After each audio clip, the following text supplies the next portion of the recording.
Welcome to HJT Design Radio Straight Talk, a show dedicated to exploring all aspects of creating a great dental office, where the only dumb question is the question that's not asked. Here's Jim and Han. Good evening, Jim Jarvis here, along with my co-host, Han. Han, how are you? I am marvelous, Jim. Yourself? Excellent, excellent. Well, welcome to tonight's episode number 26, Change Orders, Extras, and Unforeseen Conditions. It's going to be an interesting topic, which we're hopefully going to be able to delve into the uniquenesses of these, maybe pull the curtain back a little bit, provide a little bit of knowledge that maybe our listeners haven't had before, and get down to the nitty and gritty on what are all these nasty little things that potentially make the doctor open his wallet and spend money while they're trying to develop a project. So, Han and I, Jim, we've been doing this for years. This is like, yeah, go ahead. Go ahead, Jim. Now, this is like the case of the good, the bad, and the ugly. Yeah, the good, the bad, and the ugly. And by the way, there will be good, yeah. There will be bad, and there obviously will be ugly. But, you know, our goal tonight really is to provide information so that you don't get stuck. You can minimize, that's the goal. Minimize the potential for extras, for change orders, and set yourself up to keep these things at a bare minimum.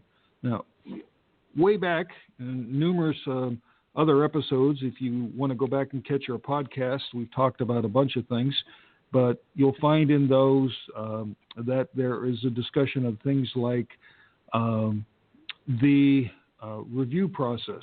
And one of the things is dealing with your lending institution. And when we talked with them, matter of fact, last week we had someone in from Live Oak, and Brandy, she went over quite a lot of information and discussed the one thing that was in there known as a contingency. Now, a contingency, as we reviewed, was something that is in your line item budget. It's part of your potential loan, and it's there for those unforeseen things so that you don't theoretically have to open your wallet, pull out your checkbook, and write a check out of your personal account to keep things going.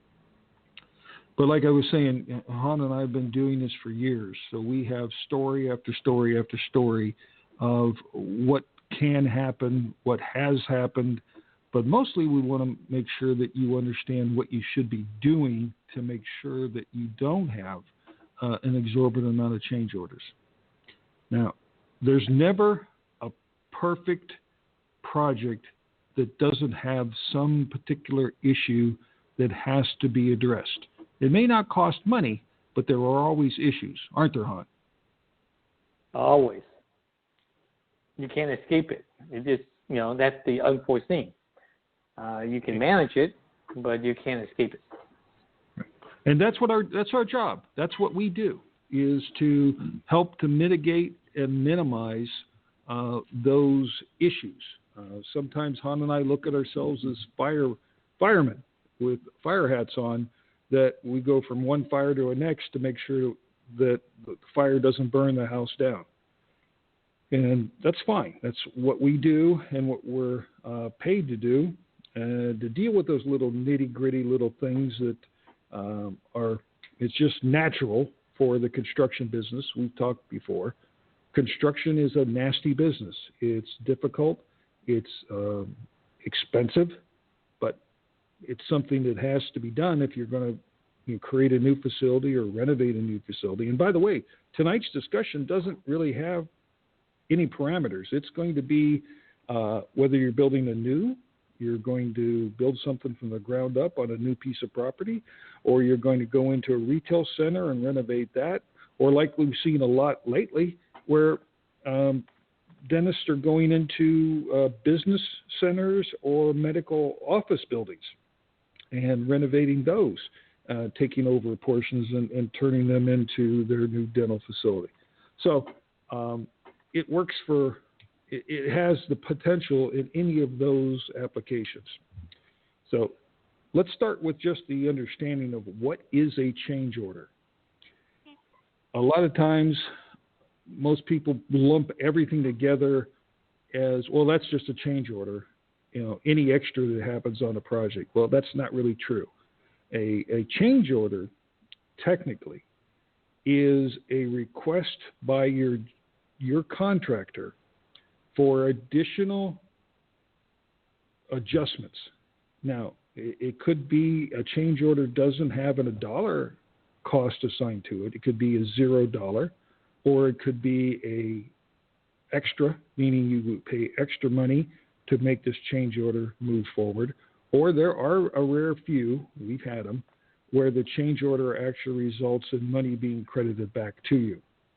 But a change order happens after and only after the construction general contractor has been basically selected, signed on the dotted line. They've been hired, and they have started construction. Up until the point of that, change orders do not exist. They only exist after construction has started.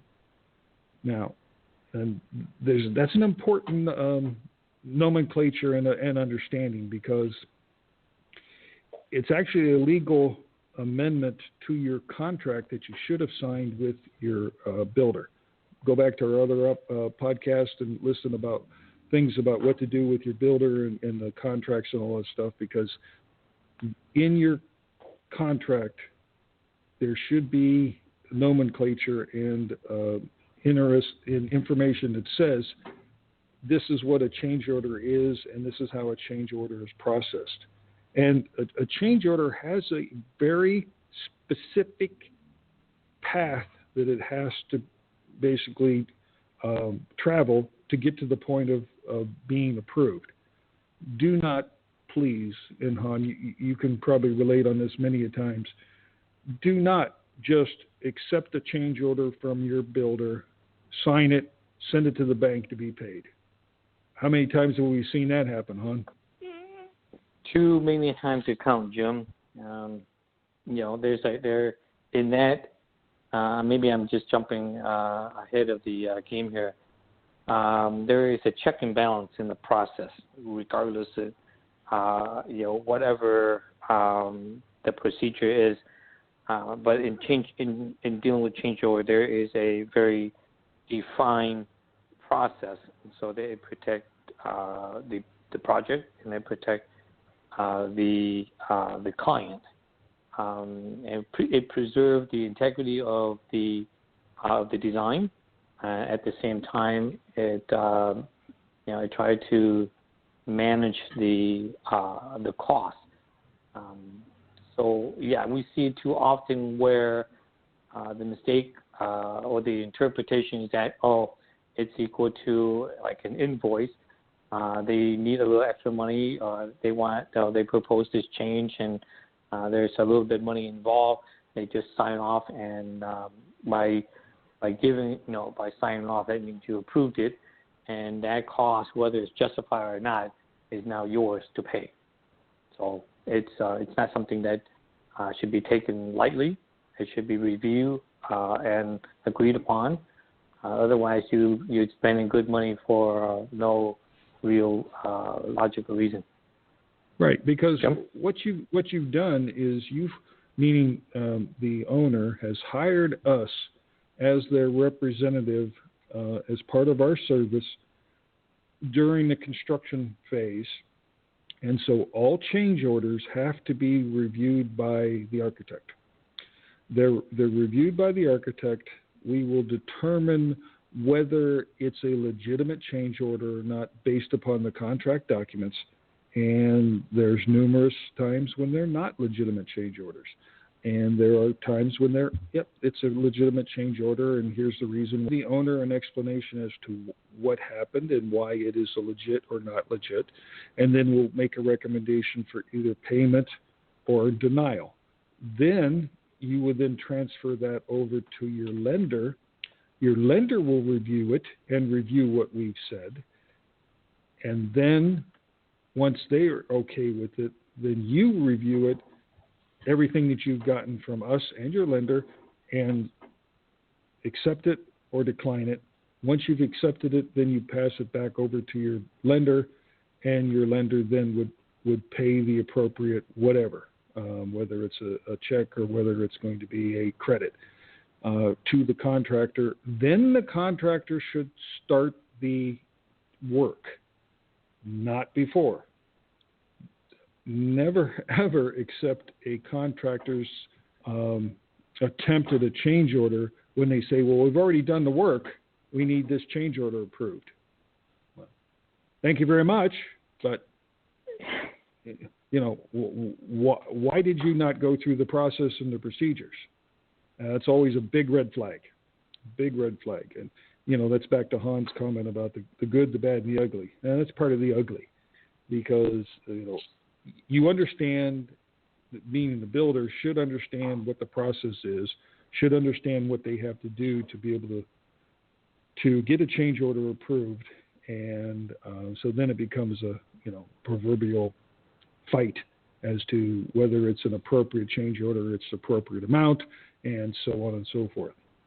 But in a nutshell, that's what a change order is and when it happens. Change orders do not happen during the design process. Change orders do not happen during the bidding process. Change orders do not happen after construction is done. So only change orders happen during the time of actual construction, from the day construction starts to the day you're finished with construction. Now, let's talk real quick, and we'll go back and get some examples of what these things are, but let's go back and let's talk about extras. What are extras? Now, extras are kind of a thing that we've seen at Han. I mean, where do extras come from? They can come from a multitude of places. The owner wanting to add something.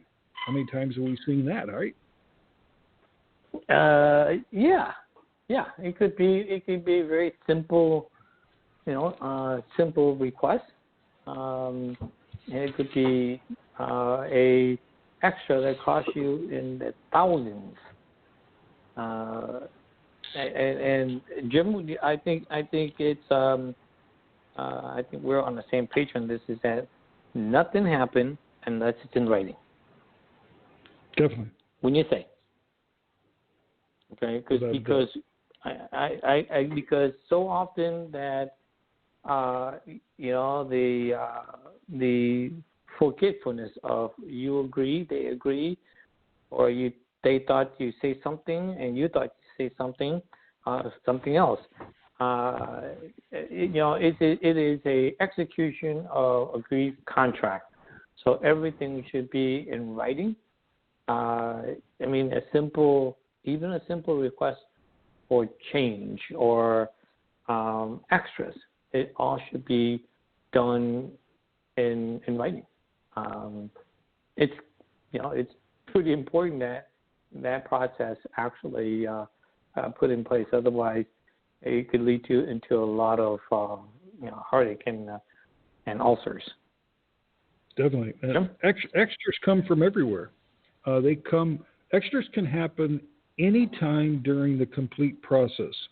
Go back to our previous podcast where we went over the specific process and the steps that are there.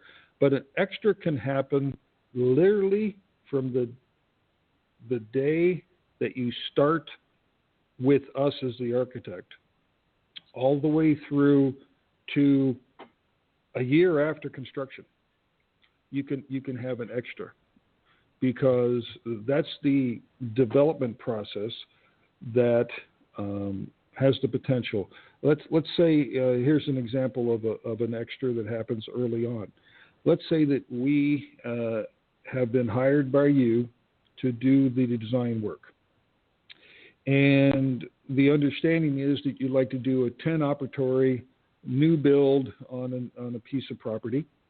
That piece of property is, maybe a 2-acre piece of land, And as we start to develop it, and we've come up with the schematic design, and we're starting to look at how easily it fits on the property, and it's determined that, hey, we can get another tenant space on here, and you can become a landlord and rent out, 3,000 or 4,000 square feet to, let's say, an orthodontist or a pedo or somebody like that.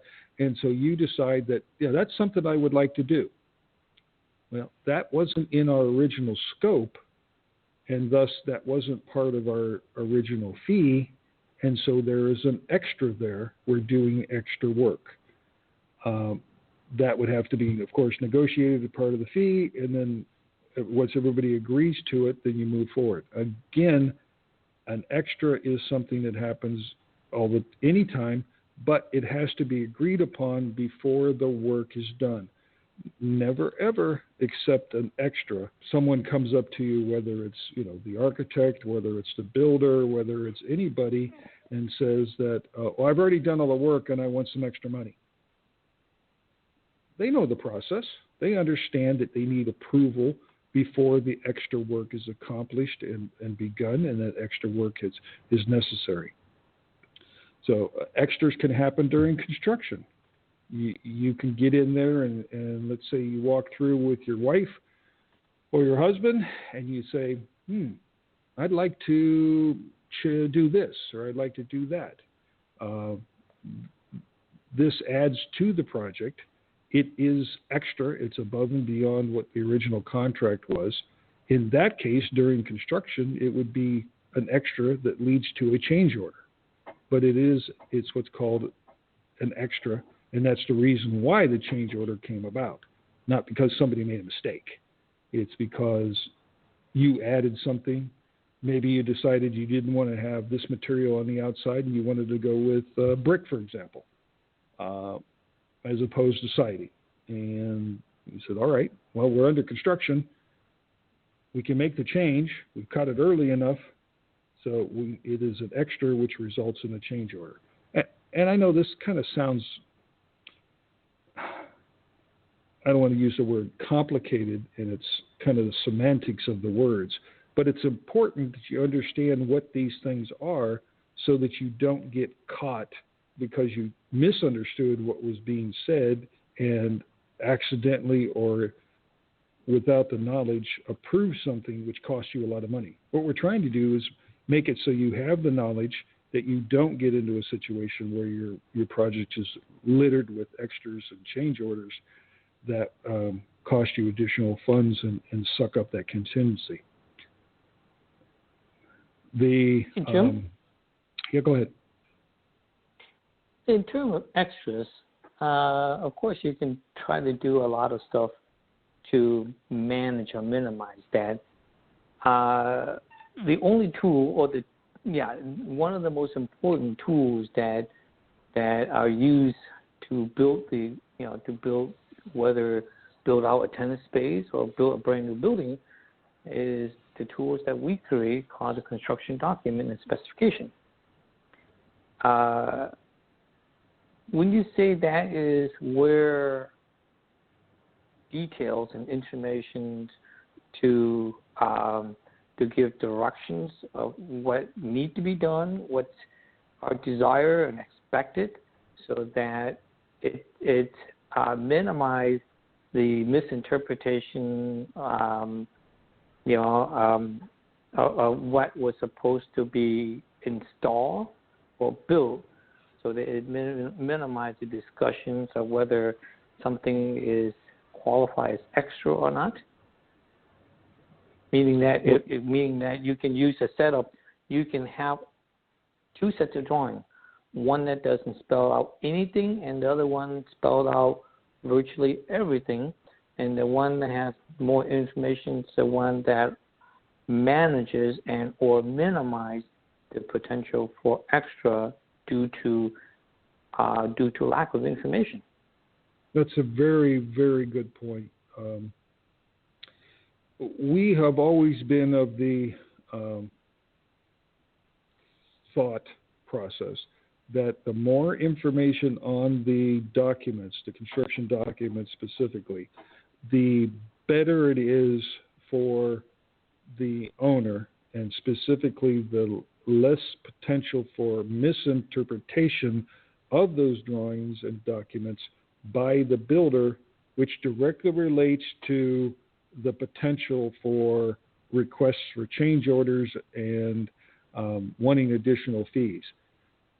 Han and I have heard this time and time and time again in all the years that we've been doing this.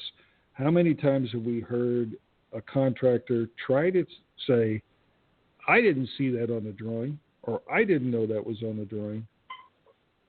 That is just, well, I want to be real straight because that's the name of our show, Straight Talk. That's lame. That's lame in the sense that unless the drawings are totally inadequate, okay, there is information there for them to review. That's a very weak attempt to try to get the owner to pay additional fees or for an additional cost on a change order. There's a process that the contractor and their trade subcontractors have to go through. While they're bidding the drawings, they have the opportunity to ask questions of us, the architect and the designer. They ask those questions to clarify anything that maybe they don't understand, so that when they sign on the bottom line of their bid that this is the amount that they're going to charge you to build this, tied directly back to the construction documents and potentially any addendums, as we call them, which are changes to the drawings after they've been sent out to bid. And that is the legal basis that is the scope of what the contractor is going to build for you for the money that he's going to charge you. So for them to come back and say, well, I didn't see that on the drawing, is just a lame excuse. They should have, if they didn't understand what it was, they should have addressed it during the bidding process and said, yeah, I didn't understand what this was. Can you please give me clarification before they give you a price? So be very, very, very careful when you have a contractor come up and say that to you and try to get an extra or a change order approved because of that excuse. It just doesn't fly. Yeah, Jim, another item that often happens on projects where it leads to a lot of miscommunication is if you have a thoroughly executed set of construction documents where it spells out practically everything under the sun. A contractor, and they do this, there's a lot of good people out there, a lot of good, honest people out there. Once in a while, you find one that would try to slip something under the radar, and they say, I didn't bid the project with that particular product in mind. I had something else, that I want to use. Like for instance, cabinetry, for instance. Okay, if you own your own building, then it makes sense to go with the product that or material that would last, that would be a good performer that will last you for years. If you lease a space and you're going to have to leave it, then you can probably go to something that's more economical. So the specification may call out for plywood, cabinetries, under the counter and the laminates and so on. And the contractor thought that, well, if I can cut out $10,000-$15,000 out of the cabinet package, then I might win the contract. But without saying that, without verbalizing that to the owner or the architects during the bidding process, that could become that he want to use, high density or medium density fiberboard instead of go what's specified. If he doesn't convey that during the bidding process, our specification dictate that he's going to have to provide what he bid on. If he verbalize it, then we at least can know and take that into consideration. So often substitution is where things would allow the contractor to come in with a lower bid, and if we are not aware of that, of his intention, it could be an issue down the road as things start to formulate, because it's one way to force you to make the decision that because of time and money and whatever the reason is, it forces you to make a decision that may not be best for your project because it was not communicated. So it's rather important that all communication need to be in writing, need to be verbalized up front rather than after the project has been awarded. Exactly. Sense, that substitution process is very important because let's say one roofing material manufacturer is not always equal to another, and they have different criteria. They have different strengths. They have different warranties. They are sometimes different thicknesses. Some perform better in cold climates and others perform better in warm climates. So you have to let us review all that stuff in advance so that the product that eventually gets out there and gets placed on your building or in your building is the best for you, and you're getting the best value for your dollar. Now, we've talked about some change orders. We've talked about extras. There's a really unique term out there that is called unforeseen conditions. Now, unforeseen conditions you have to be very careful about, but at the same time, it's easy to understand. It's something that is not known during the whole design process and not uncovered until after construction has started. Here, let's example. You've started construction on your project.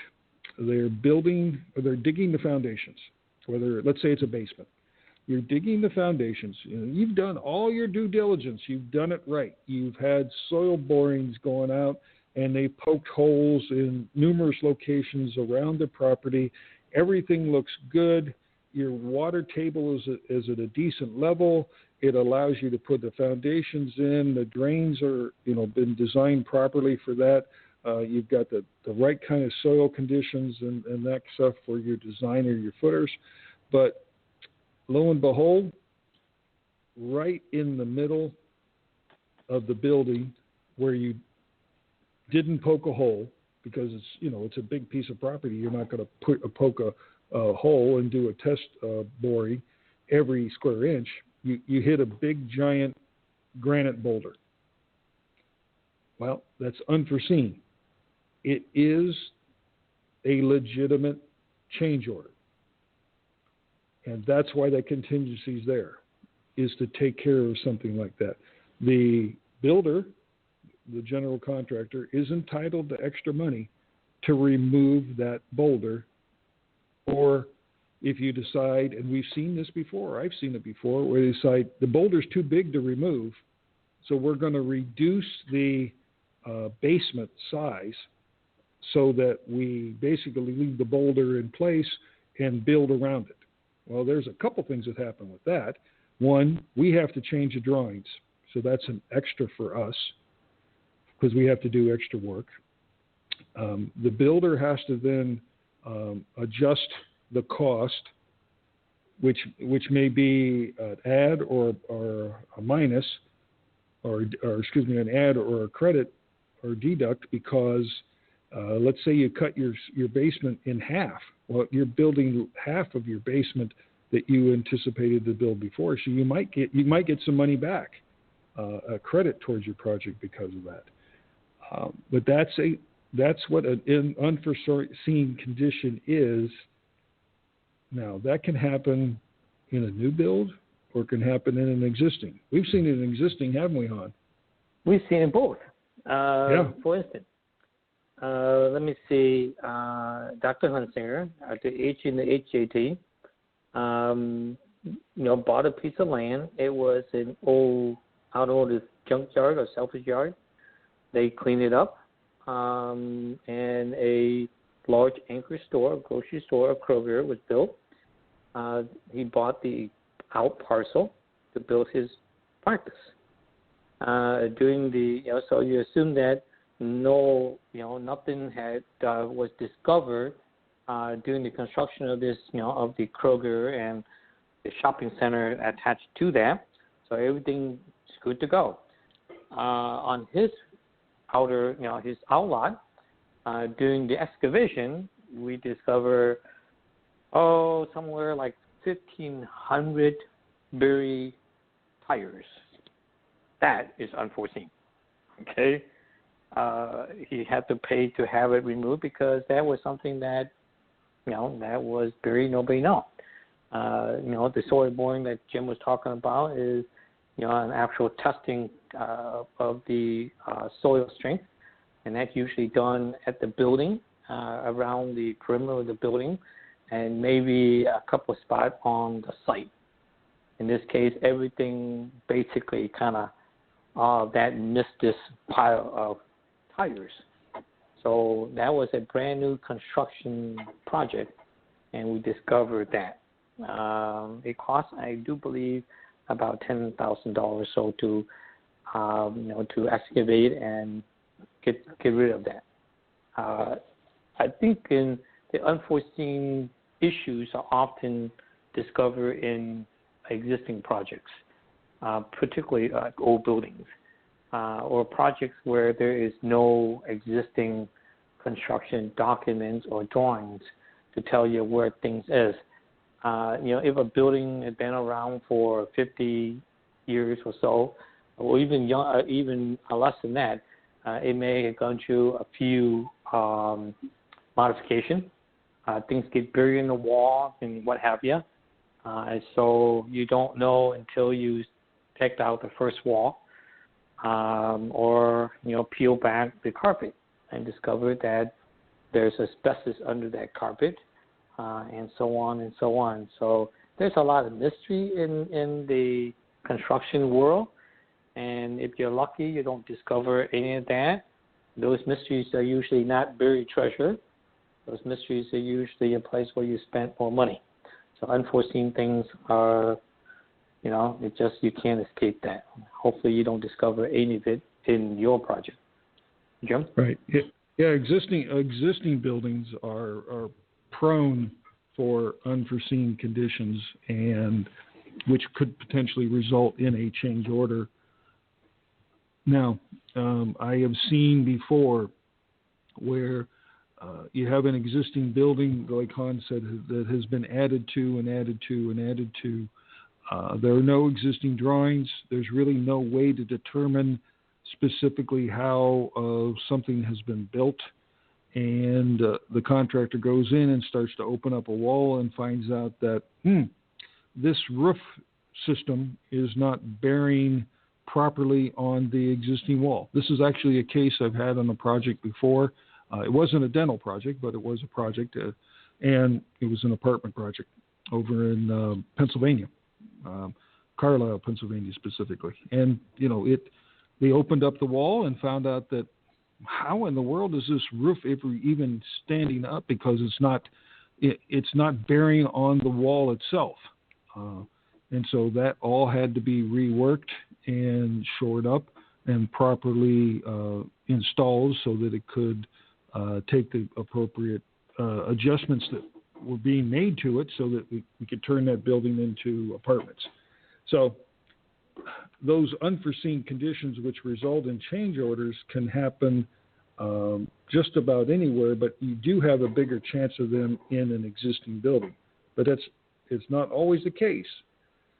There's always the potential when you start digging on a piece of a new property for a new build that you're going to find something underground. Now, you're usually okay once you get out of the ground on a new build. After that, you shouldn't see any unforeseen conditions, with the exception of things like, Mother Nature, act of God, one of those kind of things. Had a project. It was a situation where it was a retail center that was being built, and the masonry walls were being put up. They were properly shored, as they typically are, and overnight, an unbelievable amount of storms came through. It happened to be a kind of like 1 in 100-year windstorm, and it blew down 60 feet of the wall of this retail center. Now, thank goodness, no one was killed. It was at night. It just did damage to the structure, and that was all able to be rebuilt and repaired. But, that's an unforeseen condition. Nobody could have expected, 100-mile-an-hour winds that came in and took out the, majority of this big, long shopping center wall, even though it was shored. So stuff does happen. Jim, that would be classified as the act of God? Yep. That falls under the act of God, Mother Nature kind of thing. And thankfully, in that particular case, the builder, along with the owner, both had construction insurance that paid for that. And that's another whole topic that we'll probably talk about here in the future, having to do with the necessary insurances that you should have. But thankfully, nobody had to write that check out of their pocket other than the insurance company. They had to take care of that. But that's an example of something that could happen as a unforeseen condition resulting in a change order that is during a new construction. So, okay, now Han, where do revisions come into this whole mess? Oh, that's a fun topic. We can talk about that all night long. Revision, let me see. I often say the cheapest time to make revision is when everything is still on paper. Cheapest is a relative term because there's things happen. Okay, for whatever reason, things happen. I've been on project where we lay out a building, and then everything is okay. Everybody's happy, and for whatever reason, the client decided to flip the building. Well, what's the big deal if you basically mirror the building? Well, now the relationship, that building, we typically design a building and the site to work together. So that way the traffic flow, how the building is serviced, meaning that if you have delivery to the building, it can be done this way, staff come in this direction, and all that good stuff. So there is a symbiotic relationship between the building and the site. So when you change one thing, it has effects. It has cost and effects. So it requires revision from by the civil engineer. Even just simply move the building 10 feet in any direction on the site. It has some effects. Sometimes big effects. If it affects the water flow, so that the site had to be modified or redesigned to accommodate a different configuration for a detention pond, for instance, things like that. So revisions are usually sometimes it's a very minor. It could simply be, hey, can we put a door in, a second door into my private office? It gave me a convenient way to get to the other side, on one side of the building versus the other. So those things are minor. I'd say it's during the design process. That's when it's really that's the ideal time to make those small change. Not that you can't change or revise, information, but when the project already proceeded into the construction phase, that is when it gets pretty costly.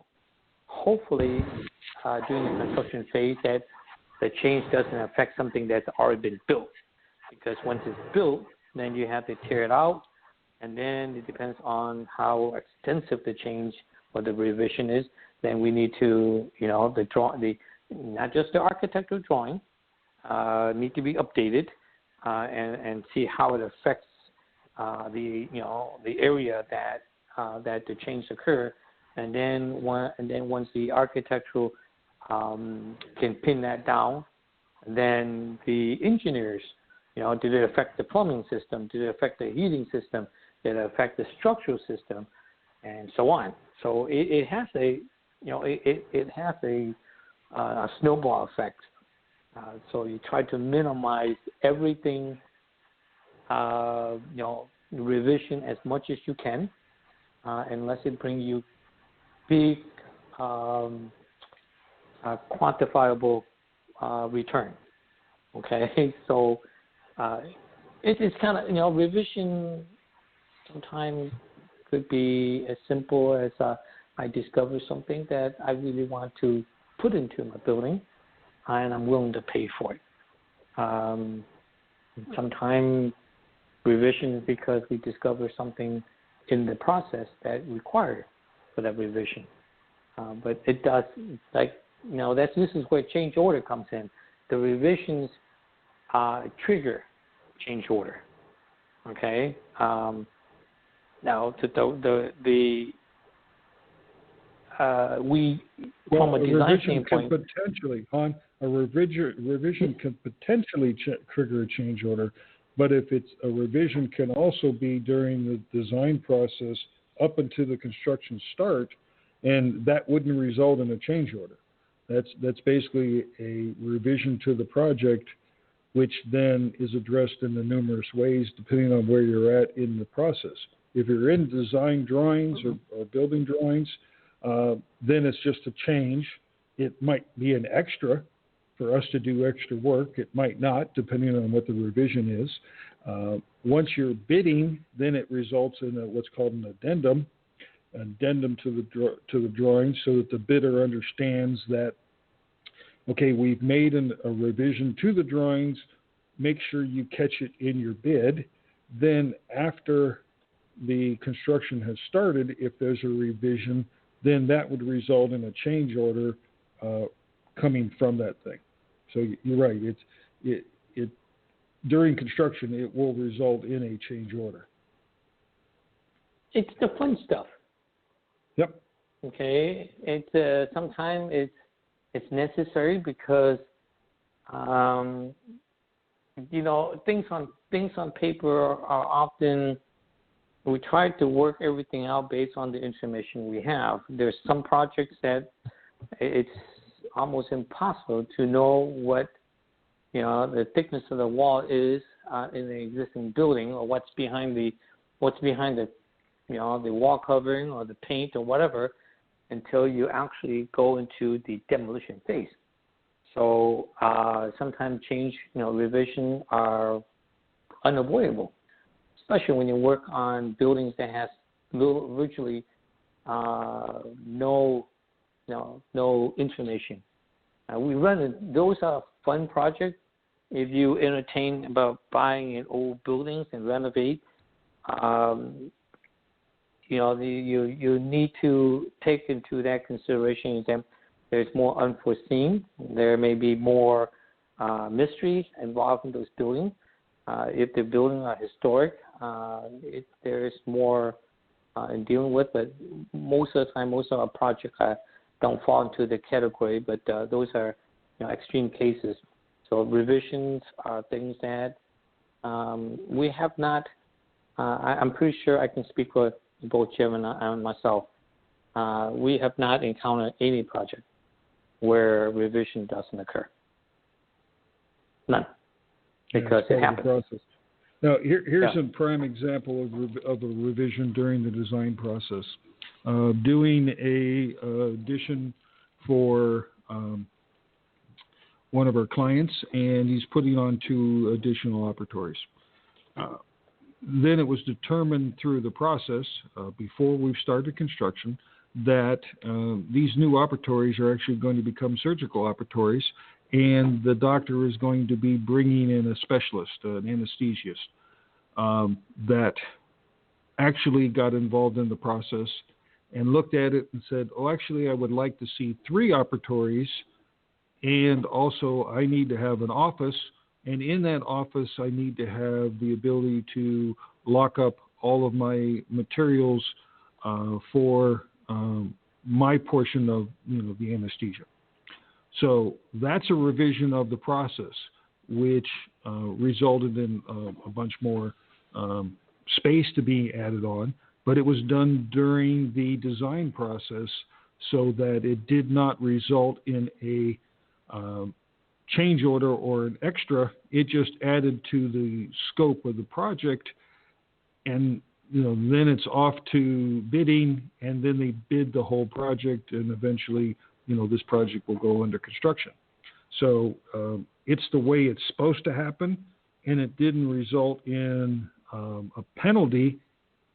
It just resulted in a larger project scope, where a revision that would result in a penalty is, let's say you're under construction and you walk through your lobby and you say, lobby's too small. I don't have enough room between my front door and my front desk. I want to move the front desk or reconfigure it, or worse yet, add on to the building so that I have a bigger lobby. Well, that's a revision that will result in a change order and will ding you and cost you extra money. Now, here's a very important point to understand the dynamics of costs during construction. Once you're under construction and tied to a contractor, you will never get a dollar for dollar change out of something. So let's say you decide that I want to make a change to my building, and I want to take out brick exterior and do siding. Let's say you want to do a vinyl siding as opposed to brick. You have lost the opportunity for competitive bidding when you've done that. And by doing that, you're at the builder's mercy as to how much that cost difference will be. So, and don't get us wrong, there are good quality builders out there, but you never want to put yourself in that kind of position because you've lost the competitive bidding advantage, and you're basically at the mercy of the builder to say, okay, it's going to be, I'm going to give you back $5,000 and credit your project for $5,000 for the difference. You'll never know what that cost would have been. You should have made that determination back during the design process, and that's why it's so crucial. Good architects and designers are going to ask all these questions, and they're going to make sure you understand that you need to tie those things down. Please try to minimize any changes while you're under construction. Now, there's some that's going to happen. So there's some revisions that are just going to happen. I mean, it's like, I can't live with this door in this location. It's got to move. Well, maybe that one won't cost you a lot of money. But things like, adding or trying to take away product or change product to be able to save some money here or save some money there, it's a difficult thing, and you don't want to put yourself in that kind of case. Han, tell our listeners some of the change order things that you over the years that you've come across. I'm sure some of us will get a good laugh out of them. At the same time, you might cry. There's a things we call scope creep. That means that the project needs expand. In other words, let's say, like Jim was saying earlier, if you bought a piece of land and you planned your office, and after everything's laid out, and you go, hey, I still got 2 acres of land left. I have some extra money. Let's build some tenant space. Okay, that stuff do happen. I've never been on a project where the client say, I print my own money. It's not an issue. Just do what you want. Haven't run into that, but I did once. Okay, and the owner are not dentists, by the way. The project, this is considered a scope creep and a change order. It was a project where we started with an existing building, somewhat historic. It was in a very derelict condition. The owner purchased it and converted it into with the intent to use as a more like a community center. And then they changed their mind and decided to build a museum instead. The scope of the project cost was $3.5. When it went to design, they say, well, we can't have but the best of everything, and we'll find donors to donate into it. The project ended by the time it's done. It is the state of the art. It's one of a kind. It's pretty awesome. It was fun because the design team was allowed to use things that are not found in the United States, but things that's hardly used in the United States. And the final product was $15.7 million. If you fall off your chair, I don't blame you. If that is your project, you probably will fall off your chair if you didn't approve that, that particular expansion on the project. Often changes happen because the client ran out of money.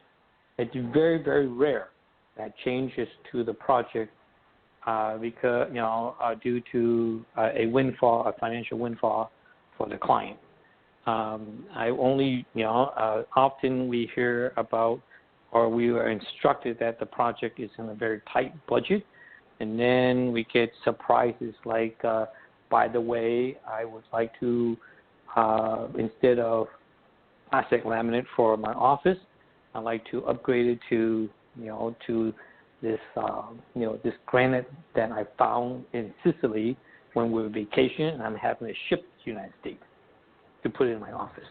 Okay, those are rare, but yes, it happened.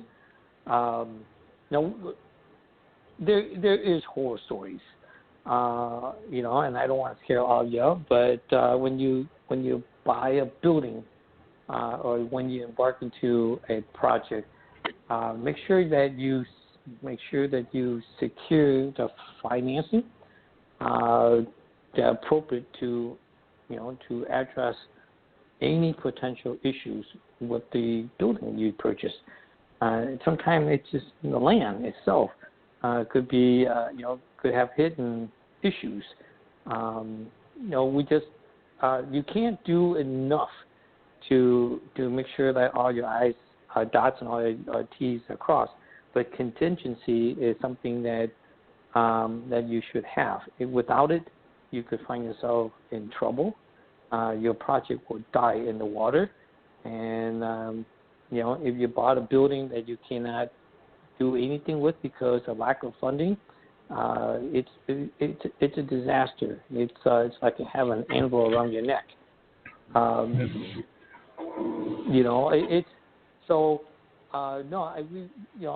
For dentist office, often the worst that we have seen are existing historic buildings because it has so many things that could go wrong, so many things that could cost you a lot. If you look at small community in historic district, the biggest concern that we have seen are lack of parking. This is discussed a lot on downtown to some degree. If you don't have a place for your staff to park, that's an issue. If you don't have parking for your patient, it's a bigger issue. So when you buy, property in place, make sure that there's enough land or there's enough public parking or enough, or you have the ability to build parking on your site. All this mystery comes with a price tag. If you don't inquire about it early on, if you don't resolve those shortcomings on project early on, it will become change orders, and those change orders usually are not cheap. Change order. I've only seen it a couple of times in my career where it's a new, there's no extra cost, and it brings more value. But often when you say change order, it's often money out of your pocket. So, Jim, what have you seen in through your career dealing with buildings that involve changes and revisions and so on that would would give you heartburn at night? Here's a bizarre one. Had a project. It happened to be an existing project that we were renovating. We always meet with the building officials, go through all of the parameters of what we're trying to accomplish.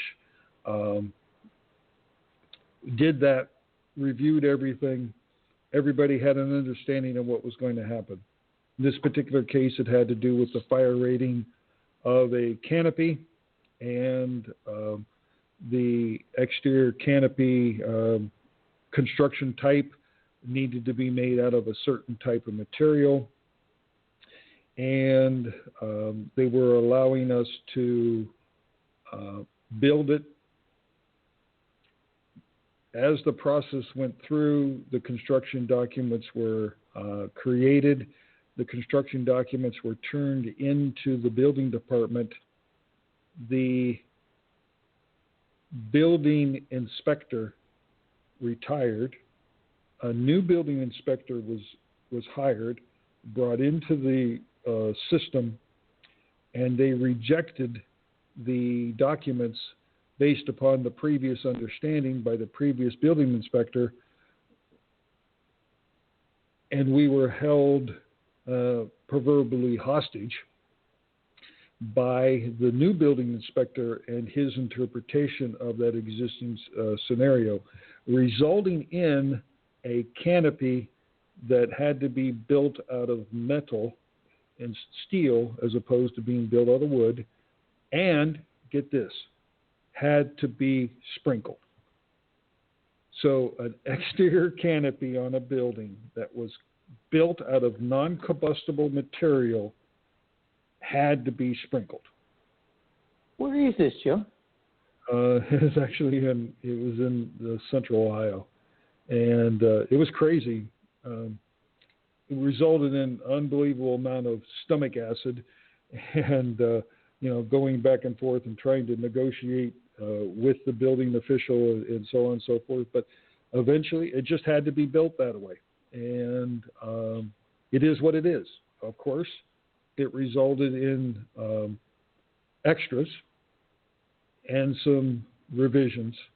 Thankfully, it didn't result in a change order because it wasn't under construction yet. But it did result in a bunch of revisions and extras where we needed to get extra fee for our engineers, as well as the drawings that were all created and everything.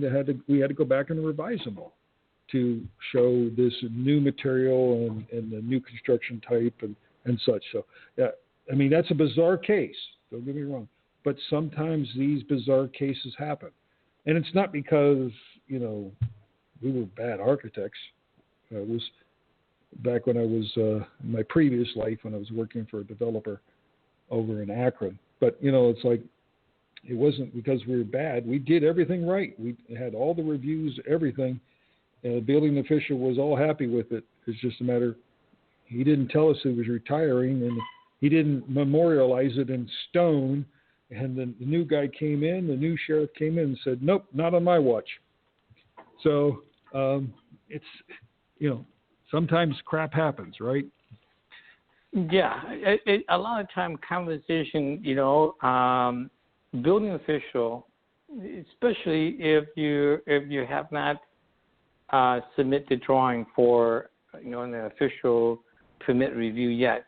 They're a lot of them are very helpful to give you some guidance and their expectations and stuff like that. But most of them are. Most of them are very helpful. Yeah. And they worth their weight in gold.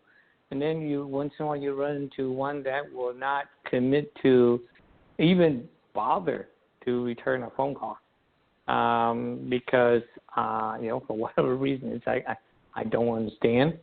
But I think kind of tongue in cheek here. Building official could almost fall into that unforeseen category. Potentially, we could have a whole discussion on that. Now, the other thing is out there, just for our listeners to understand, it's not just the building official; it's the building inspector. The building official is different. The plans reviewer is different from the building inspector a lot of times.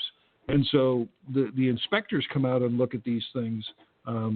They potentially are a source of change orders because pretty much their review and determination on things is kind of like the last word on a lot of stuff. I mean, obviously, if it's something that's just egregious and it just doesn't make any sense and doesn't fit the code, then you try to fight it. And you go back to his boss, the building plans examiner and the building official, and try to get it changed. But a lot of times the building inspector is the final say on a lot of things. And so they're another potential source of what we would consider a change order. But hopefully this has been informative. We obviously are very thankful for our listeners, and if you need more information or would like to talk about this further, get a hold of Han and I at our website or our 800 number. You can catch us on our website, www.hjtdesign.com.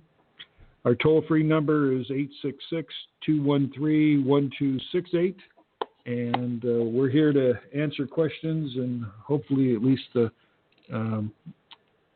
help you out in any way we can.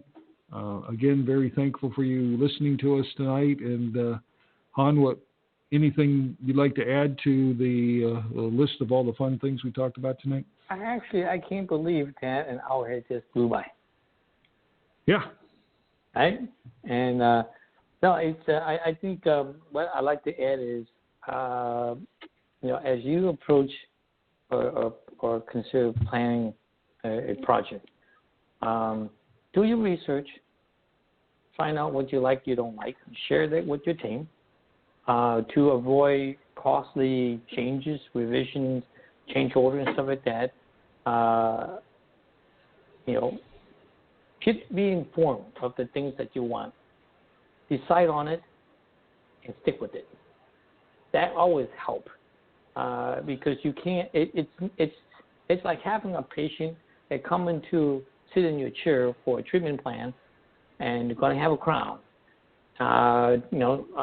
made for him or her, and they say, I really don't know what I want in terms of the material, but let's just make one up, and then I'll decide when I see it. That would drive you absolutely nuts. Well, that would drive us nuts. You do not want to be the indecisive member of your project team. So you can manage you can minimize the change order, the revisions and all that.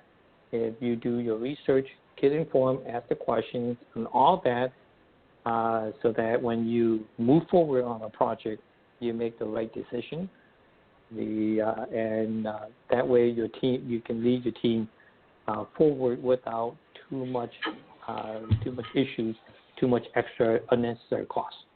Okay, you can make or break the project, and help your team to to do the things that they need to do to give you what you need at the budget that you have allocated to do the project for.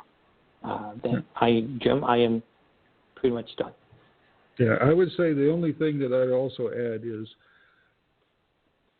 if someone, be it a design professional or a contractor or a builder, tells you that they can guarantee that you'll never have a change order on their job, walk away.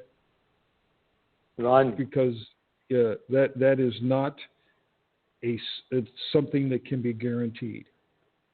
Change orders happen. The very best professionals out there will do everything they can to minimize them, but nobody can guarantee there will never be a change order. The only way they're guaranteeing there will never be a change order is they built in a ton of extra money in their contracts with you to cover the potential of that change order. And if that change order never comes about, they put that extra money in their pocket, and you never know. You never know about it, and you never knew that you got taken for whatever sum of money. So I guess that's my last word on this. We look forward to next week, another fun episode of HJT Design Radio Straight Talk. We'll have an exciting topic, and hope everybody at least had an opportunity to learn something tonight. And I know Han and I enjoyed this, and we really did have fun talking about it. Look forward to next week. And thanks for plugging in with us this evening. Until next time, have a good evening. You've been listening to HJT Design Radio Straight Talk with Jim and Han. To contact us and find out more info about upcoming shows, please log on to our website at www.hjtdesign.com. Until next time.